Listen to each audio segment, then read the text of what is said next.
Bienvenue sur Ministère La Vie en Christ. Aujourd'hui, nous abordons un sujet essentiel de la foi chrétienne, la doctrine de la Trinité.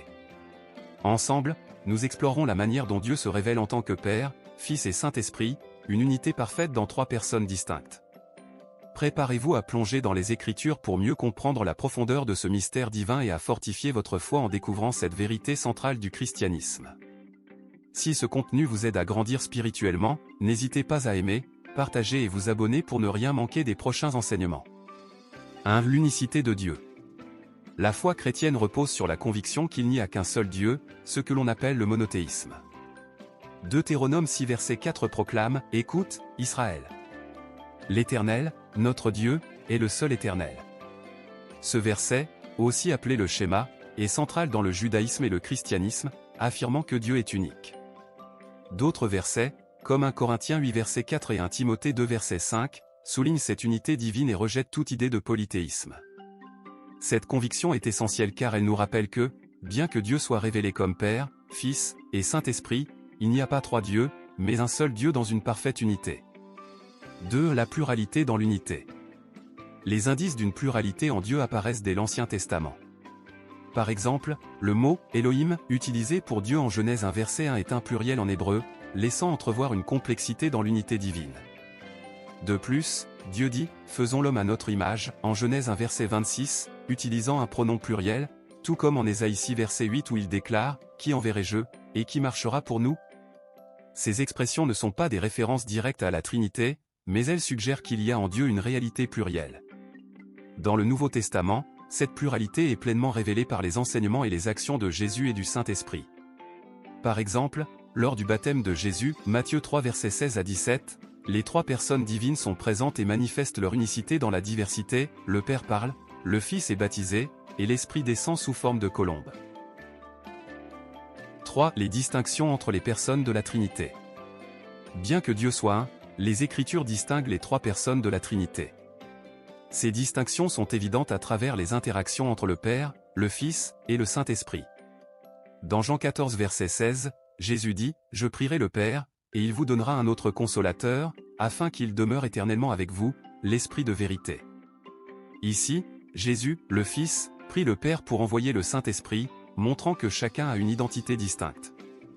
En Genèse 19 verset 24, on voit une interaction entre « l'Éternel » et « l'Éternel », laissant entendre deux figures divines agissant de concert.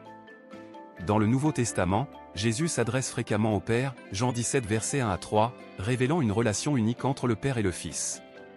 Ces distinctions n'impliquent pas de séparation ou de division dans la nature divine, mais plutôt une différenciation dans leur relation et leur mode d'action.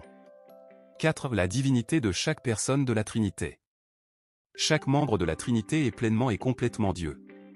Le Père est reconnu comme Dieu dans des passages tels que Jean 6 verset 27, où Jésus dit que le Père a marqué de son sceau le Fils, et une Pierre 1 verset 2, qui parle de l'élection selon la préscience de Dieu le Père.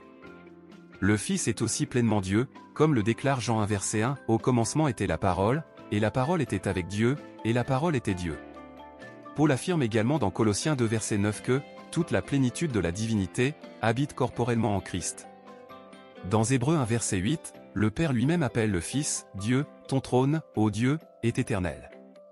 Le Saint-Esprit est aussi Dieu, comme le montre Actes 5 verset 3 à 4, où mentir au Saint-Esprit est équivalent à mentir à Dieu. 1 Corinthiens 3 verset 16 ajoute que le Saint-Esprit habite dans les croyants, ce qui fait d'eux le temple de Dieu.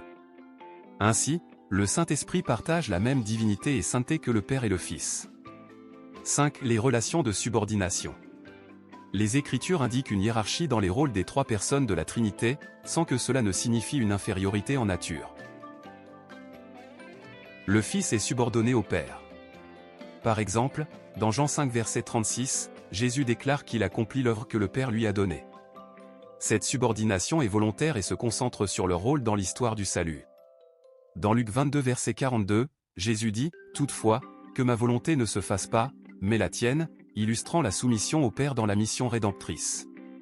Le Saint-Esprit est envoyé par le Père et le Fils, Jean 14 verset 26, 15 verset 26, montrant ainsi une relation de soumission dans son œuvre de sanctification et d'accompagnement des croyants. Jésus annonce que le Saint-Esprit guidera les disciples, dans toute la vérité, Jean 16 verset 13, témoignant de la coopération et de l'harmonie dans l'œuvre de la Trinité. cette subordination de fonction reflète une hiérarchie organisationnelle mais n'altère pas l'égalité essentielle en divinité et en dignité entre les trois personnes. Cela souligne aussi la soumission volontaire et l'harmonie parfaite au sein de la Trinité. 6. La diversité des rôles dans la Trinité. Chaque personne de la Trinité a un rôle spécifique dans la création, la révélation et le salut.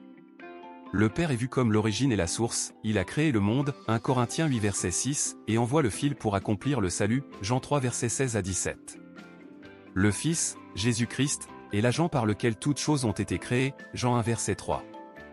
Il est également celui qui incarne la révélation de Dieu aux hommes, Jean 1 verset 18, et qui accomplit le salut par sa mort et sa résurrection, 2 Corinthiens 5 verset 19. Le Saint-Esprit est l'instrument par lequel Dieu agit dans le monde et dans l'Église.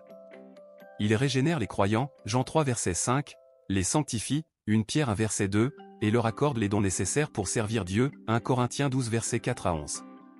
Le Saint-Esprit guide aussi dans la vérité, Jean 16 verset 13, et convainc de péché, Jean 16 verset, émoticône n'en croyant pas ses yeux.